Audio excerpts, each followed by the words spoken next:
si quelqu'un vous demandait dans la rue ce matin ce qu'est la Pâque, qu'est-ce que vous lui répondriez ?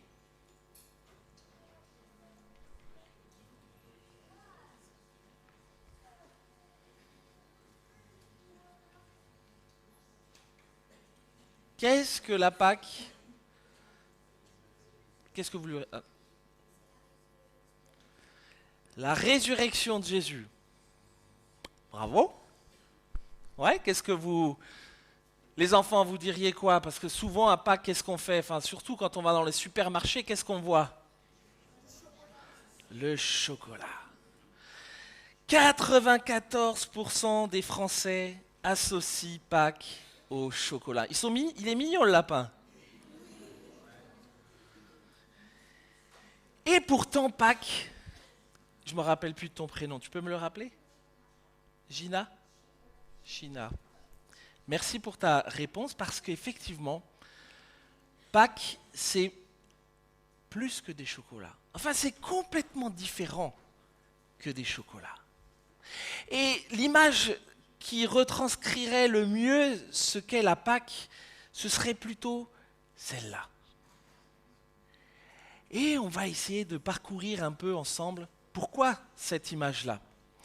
Vous vous rappelez la semaine dernière, ceux qui étaient là, alors je vais demander aux enfants, s'il vous plaît, si vous ne pouvez pas vous tenir calme, je comprends, mais allez dans la nurserie à côté.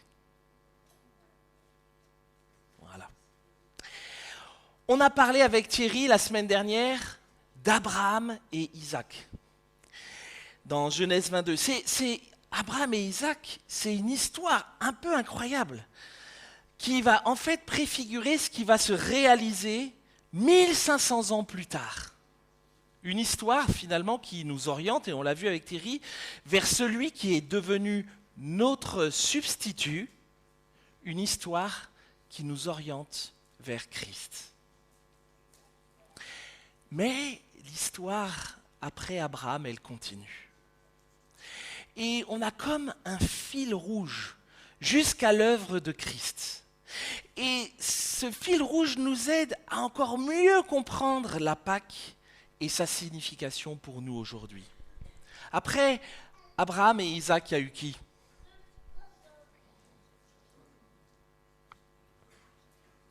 Ouais. Il y a eu qui ensuite ? Joseph. Joseph, qu'est-ce qui lui est arrivé ? Il a été vendu, il a été récupéré, il a atterri où ? En Égypte. Et qu'est-ce qui s'est passé après ? Vous vous rappelez ?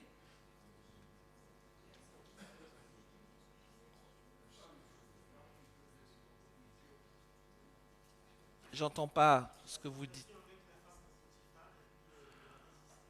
Oui. Et puis après, qu'est-ce qui se passe en Israël ? En Israël ? Pourquoi ils viennent en Égypte ? Chercher à manger, parce qu'il y a la famine. Et à ce moment-là, ils viennent, ils ne sont pas très nombreux. Hein. À combien ils arrivent, nous dit le texte ? 70, donc ils ne sont pas très très nombreux. Et ils arrivent en Égypte, là où il y a profusion de nourriture.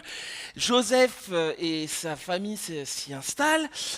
Et le peuple prospère tranquillement. Il prospère tranquillement, mais vient un temps où Joseph meurt. Et le pharaon qui avait accepté d'accueillir ce peuple-là meurt aussi. Et le peuple d'Israël continue à prospérer, continue à se multiplier à tel point que cela commence à inquiéter le nouveau pharaon qui n'a pas connu Joseph et qui décide alors de contraindre le peuple d'Israël à l'esclavage. C'est ce qu'on voit dans Exode 1. Mais l'histoire, elle nous dit quoi ? Elle nous dit que plus le peuple était contraint, et plus le peuple se multipliait, plus il était contraint, pressurisé, et plus il grandissait. Alors là, le pharaon, il n'est pas content. Et qu'est-ce qu'il va faire alors, les enfants? Vous vous rappelez de cette histoire? Vous l'avez vue il n'y a pas très longtemps, je crois, à l'école du dimanche. Ah oui, l'esclavage, oui. Il va dire, voilà ce qu'on va faire. Jetez dans le Nil tous les garçons qui naîtront. Vous vous rappelez de cette histoire? Et qu'est-ce qu'il y a eu comme histoire après? Moïse. Moïse, qu'est-ce qui lui est arrivé? J'entends pas. Enfin, j'entends que ça dit des choses, mais j'entends pas. Voilà. Et qui c'est qui l'a récupéré? La fille de Pharaon qui récupère Moïse. Et c'est à ce moment-là que notre histoire commence. Mais la Bible nous dit, les Israélites gémissaient encore sous la servitude. C'est-à-dire l'esclavage, ils étaient fouettés pour faire des travaux toute la journée. Ils ne travaillaient pas aux 35 heures. Ils n'avaient pas de RTT, de vacances, c'était tous les jours au fouet. Et ils gémissaient sous la pression et poussaient des cris. Leur rappel du sein de la servitude monta jusqu'à Dieu. Dieu entendit leurs soupirs. Dieu se souvint de son alliance avec Abraham, Isaac et Jacob. Dieu regarda les Israélites et prit conscience de leur situation. Arrivé à l'âge adulte, parce que Moïse a grandi, Dieu parle à Moïse. Moïse, Moïse! Et il répondit, me voici! Un peu plus loin, j'ai bien vu la misère de mon peuple qui est en Égypte. Et j'ai entendu son cri à cause de ses oppresseurs, car je connais ses douleurs. Je suis descendu pour le délivrer de la main des Égyptiens et pour le faire monter de ce pays dans un bon et vaste pays, dans un pays découlant de lait et de miel. Maintenant, va, je t'envoie vers le Pharaon. Fais sortir d'Égypte mon peuple, les Israélites. Moïse répondit, mais qui suis-je pour aller vers le Pharaon et pour faire sortir d'Égypte les Israélites? Dieu dit, je suis avec toi.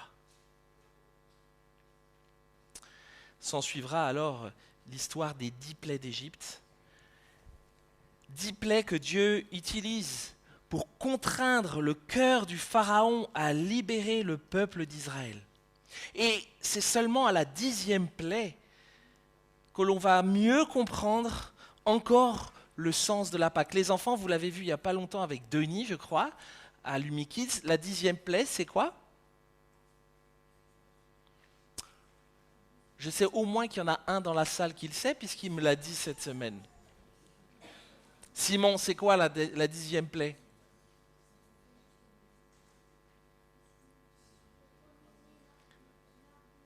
Voilà, les premiers-nés qui naissent en Égypte vont tous mourir. Ça, c'est grave. Et finalement, à Pâques, aujourd'hui, la Pâques que nous rappelons aujourd'hui, nous nous rappelons que la justice de Dieu est toujours la même. Il passe encore au-dessus. Mais c'est maintenant le sang de Jésus, le Fils de Dieu, qui nous permet d'être sauvés de la mort éternelle que nous méritons tous à cause de notre péché.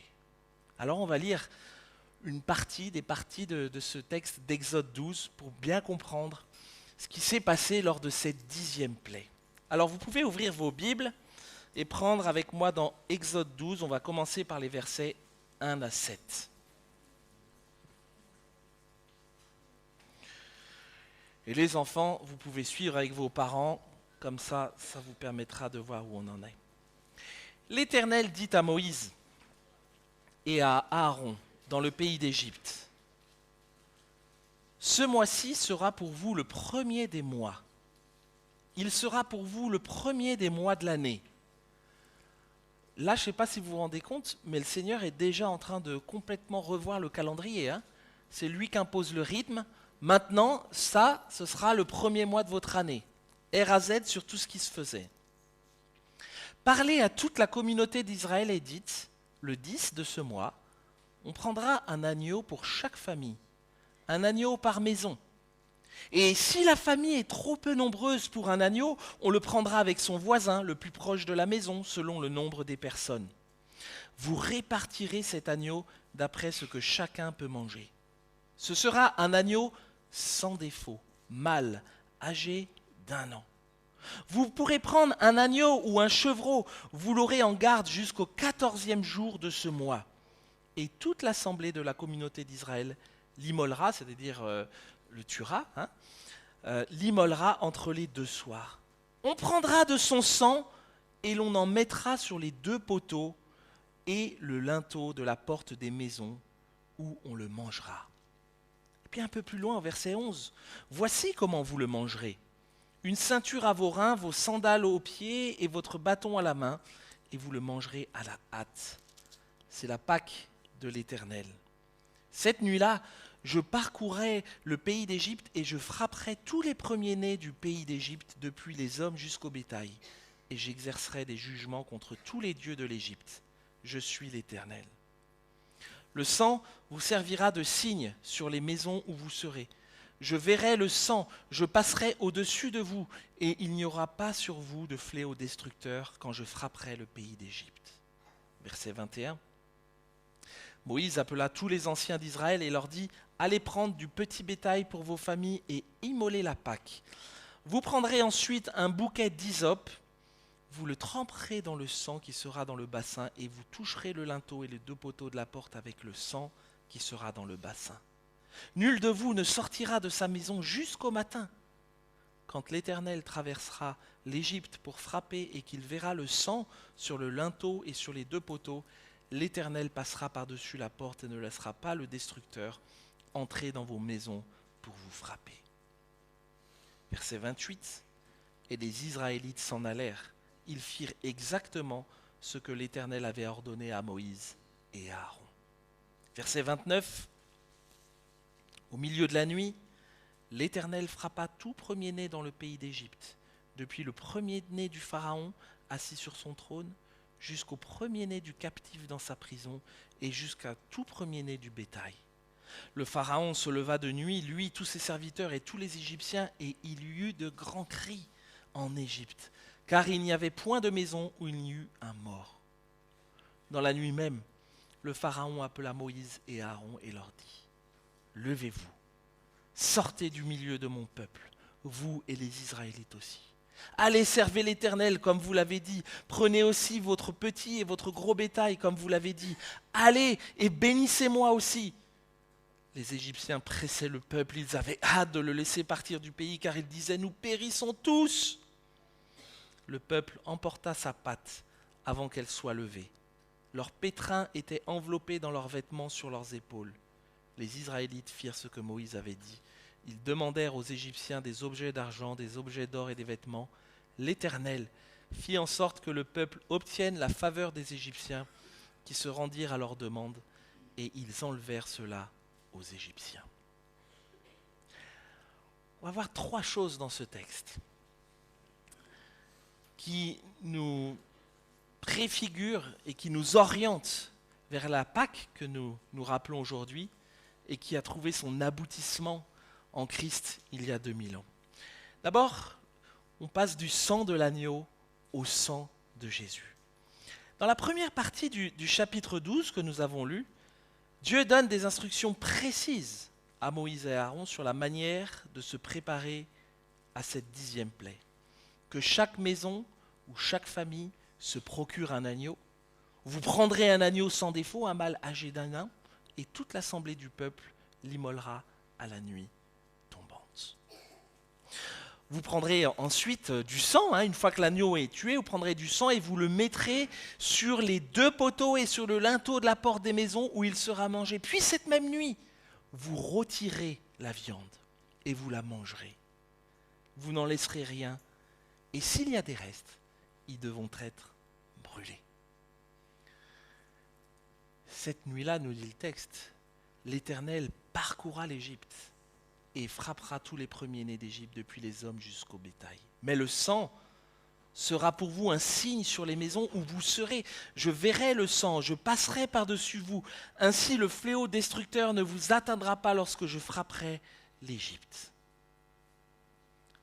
ce repas que vous partagerez sera appelé la Pâque. Et qu'est-ce que signifie la Pâque? Comment on dit Pâques en anglais? Passover. Et Passover en français, ça veut dire quoi? Passer au-dessus. C'est ce que le texte dit. Passer au-dessus. Passer au-dessus. La 10e plaie en Égypte concerne tous les premiers-nés en Égypte. Et aussi surprenant soit-il, cela concerne tous les premiers-nés en Égypte, qu'ils soient juifs, égyptiens ou de toute autre nationalité. Et pour échapper à la mort, le peuple a besoin d'un substitut. Vous vous rappelez ce que Thierry nous a dit, hein, quand Abraham a amené Isaac, Isaac a été remplacé par un chevreau, un mouton qui était là. Et voilà, selon les traductions. Et qu'est-ce que cela évoque? C'est la substitution. Quelqu'un s'est substitué à Isaac, à ce sacrifice-là. Et là, pour échapper à la mort, le peuple a aussi besoin d'un substitut. C'est-à-dire de quelqu'un qui se substitue, qui prend la place de ceux qui sont à l'intérieur des maisons et qui meurt à leur place face au jugement de Dieu, qui va être le même pour les Juifs, pour les Égyptiens, pour n'importe quelle personne. Le sang est appliqué sur les portes, non pas parce que Dieu n'est pas en mesure de savoir qui est à l'intérieur. Dieu sait très bien qui est à l'intérieur. Mais plutôt parce qu'il le sait très bien et il sait que tous sont pécheurs. Et que tous, quels qu'ils soient dans ces maisons, méritent la mort à cause de cela. En réalité, la 10e plaie d'Égypte illustre une problématique qui nous concerne tous depuis Adam et Ève, celle de notre propre péché et de ses conséquences mortelles pour chacun d'entre nous. Le matin qui suit cette nuit-là de la Pâque, dans toutes les maisons, il y a eu un mort.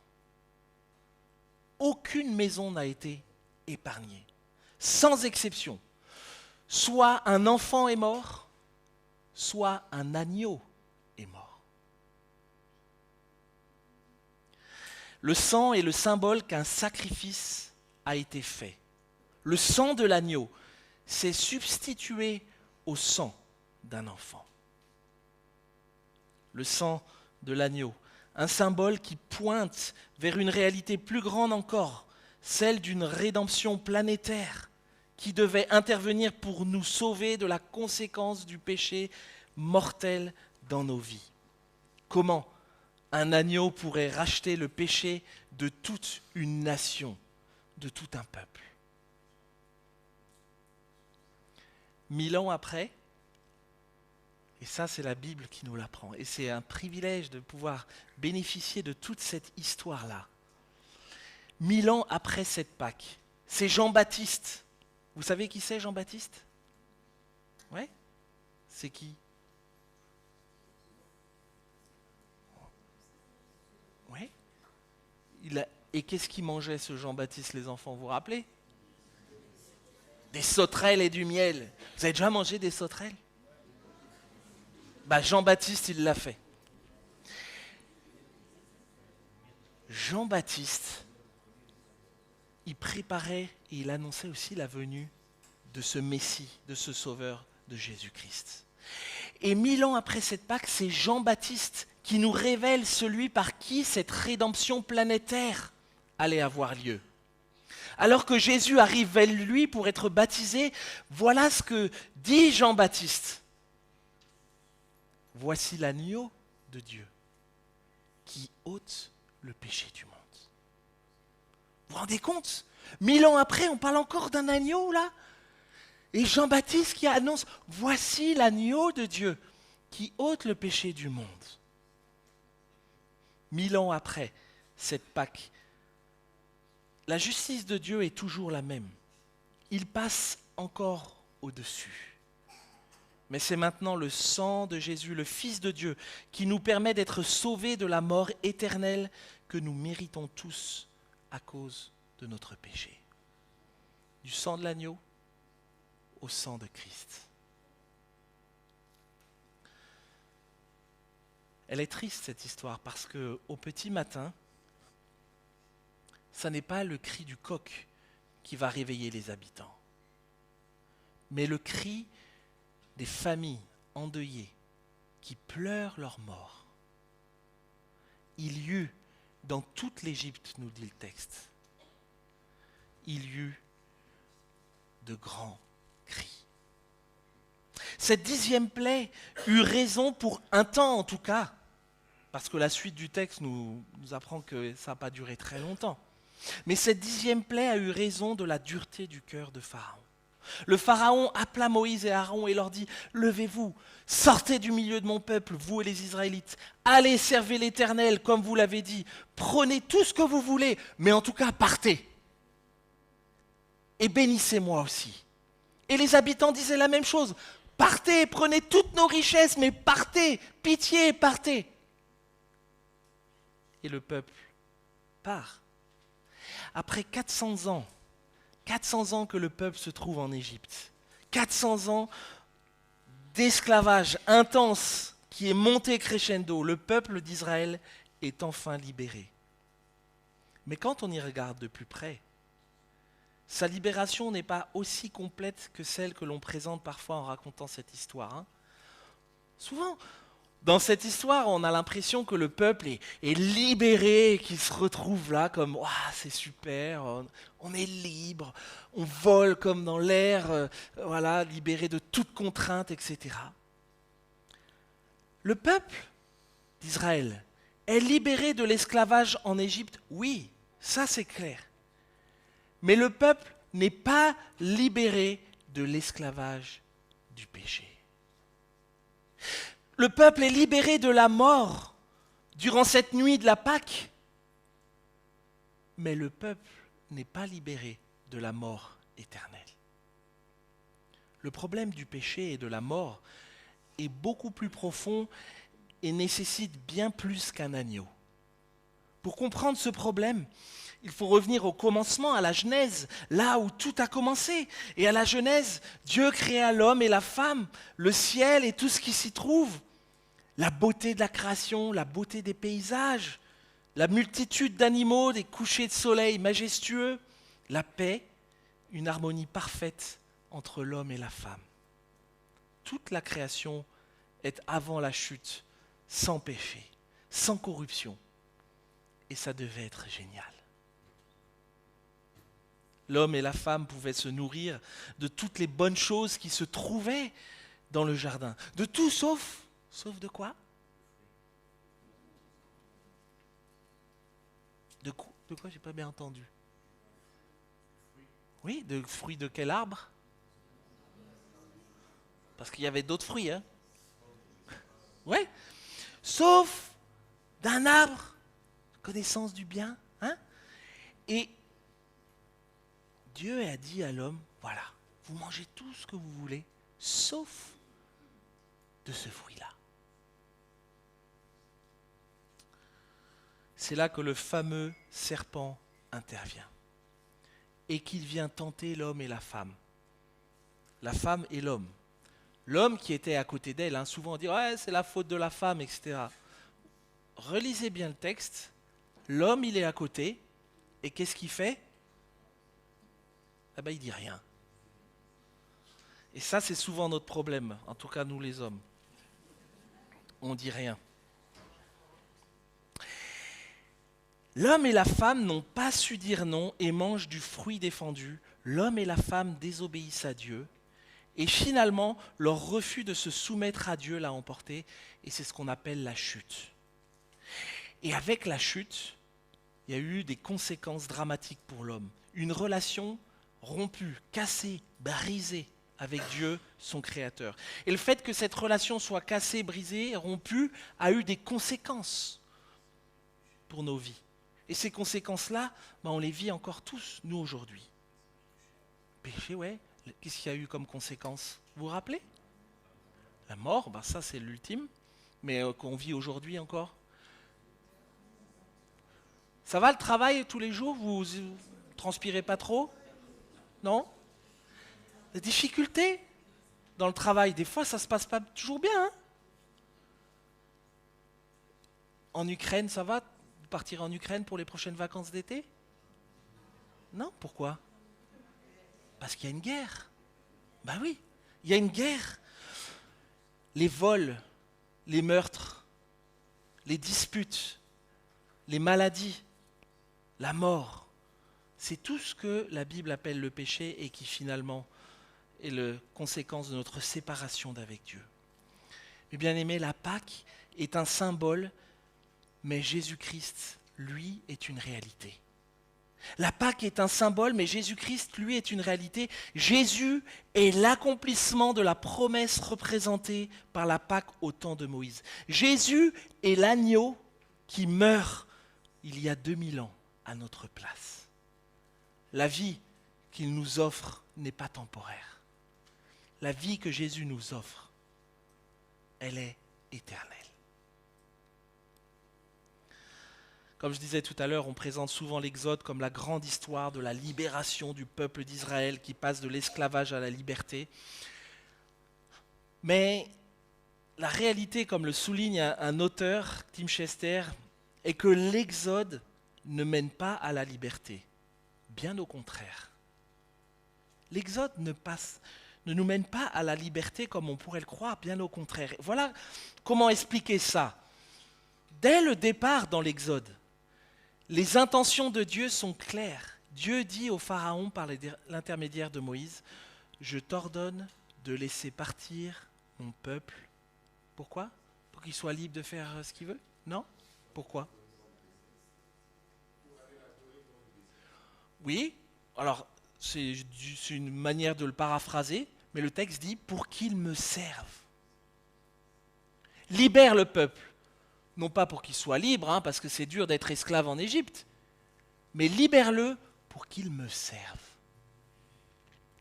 Le mot traduit par servir est le même, je ne suis pas un spécialiste de l'hébreu, je vous le dis tout de suite, mais c'est ce que j'ai lu. Le mot traduit par servir est le même mot en hébreu pour décrire l'esclavage d'Israël sous la domination égyptienne. Autrement dit, lorsque Dieu dit « je t'ordonne de laisser partir mon fils pour qu'il me serve », il y a une sorte de problématique entre Dieu et le Pharaon. Parce que finalement, les deux revendiquent l'autorité sur le peuple. Et pourtant, leur autorité à l'un et à l'autre se vivent très différemment l'une de l'autre. L'autorité sous le règne de Pharaon, le peuple travaille sans repos, des enfants sont tués par l'ordre de Pharaon lui-même, le peuple se fait confisquer ses richesses et ses biens, etc., etc. L'autorité en servant Dieu, c'est en réalité trouver la vraie liberté. La vraie liberté. Israël est sauvé et libéré par son obéissance et sa confiance en Dieu.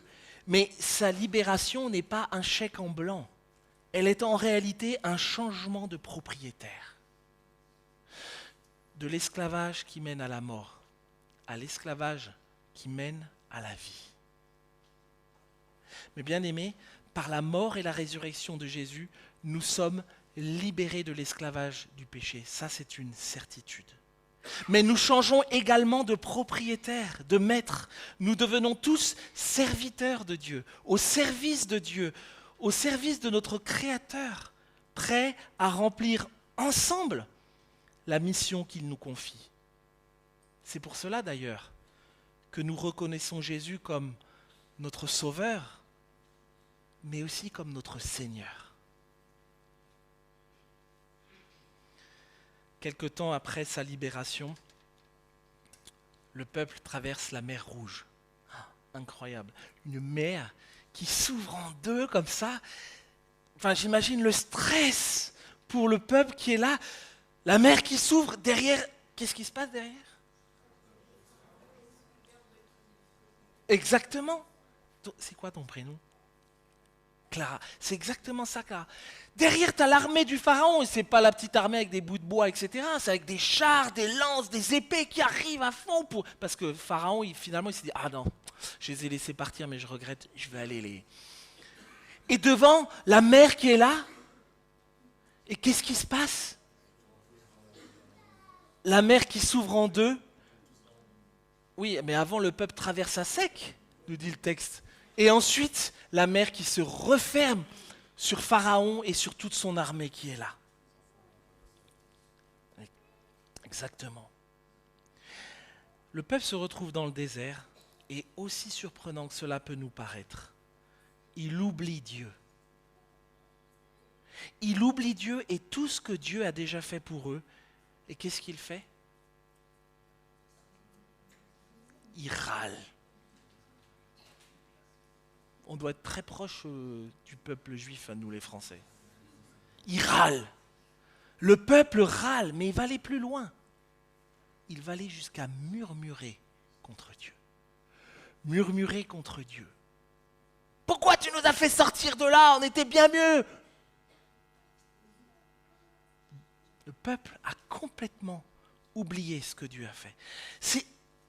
J'arrive pas à comprendre. C'est incroyable de voir comment, après avoir vécu des choses aussi extraordinaires, le peuple finit par oublier Dieu en allant jusqu'à se fabriquer quoi? Un veau d'or. Et à commencer à danser autour et à adorer une espèce de truc métallique. Cela nous dépasse. Et pourtant, la tradition de la Pâque et tout ce qu'elle contient était censé permettre au peuple de se rappeler régulièrement de Dieu et de ce qu'il avait fait pour le peuple. Parce que, qu'est-ce que Dieu a dit à Moïse? Lorsque vos fils vous demanderont pourquoi est-ce que vous tuez l'agneau, pourquoi est-ce que vous mangez comme ça, pourquoi des pains sans levain, qu'est-ce que Dieu a dit? Vous ferez ça pour se souvenir, se rappeler de ce que Dieu a fait justement. Comment le peuple a-t-il pu oublier? En fait, je le comprends, le peuple. Parce que moi, je ne suis pas différent du peuple. Et j'oublie. J'oublie les miracles extraordinaires de Dieu dans ma vie. J'oublie les fois où Dieu a répondu de manière extraordinaire dans ma vie. J'oublie les bénédictions extraordinaires de Dieu pour moi. Et on fait tous pareil. Nous sommes oublieux. Et on retourne dans nos vieux travers. On y retourne inexorablement.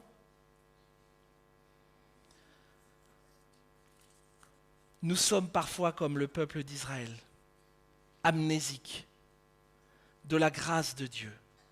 Et c'est d'ailleurs l'une des raisons pour lesquelles Jésus demande à ses disciples, et nous demande encore à nous aujourd'hui, de partager cette Pâque, la Sainte Seine, que nous prenons le dimanche ensemble, en mémoire de Jésus-Christ et de son œuvre. Et ça, il nous demande de le faire jusqu'à quand? Non, pas éternellement. Jusqu'à ce qu'il revienne. Pourquoi il nous demande ça? Parce qu'on oublie. On oublie. Et il nous a laissé ces symboles, ce sont des symboles, le pain et le vin, pour nous rappeler ensemble du sang de l'agneau au sang de Christ, de la mort à la vie, de l'esclavage qui mène à la mort, à l'esclavage qui mène à la vie en Christ. Alors on va partager ensemble ce matin encore, comme nous l'avons fait la semaine dernière, le pain et le vin, pour nous rappeler de cela. Et si tu as décidé un jour que Jésus est le sauveur de ta vie, mais qu'il est aussi le Seigneur de ta vie, on est invité à se rappeler ensemble dans la joie de ce que Christ a fait pour nous. Alors on va prier ensemble, partager ce repas et ne pas oublier que Jésus est notre Sauveur. 1000 ans après, aujourd'hui encore, la justice de Dieu est toujours la même. Il passe encore au-dessus, mais c'est maintenant le sang de Christ, le Fils de Dieu, qui nous permet d'être sauvés de la mort éternelle que nous méritons tous à cause de notre péché. Nous voulons nous rappeler que Jésus est notre Seigneur. Nous sommes libérés de l'esclavage du péché, oui, mais que nous changeons maintenant également de maître et que nous devenons tous ensemble serviteurs de Dieu, prêts à remplir et à vivre ensemble la mission qu'il nous confie.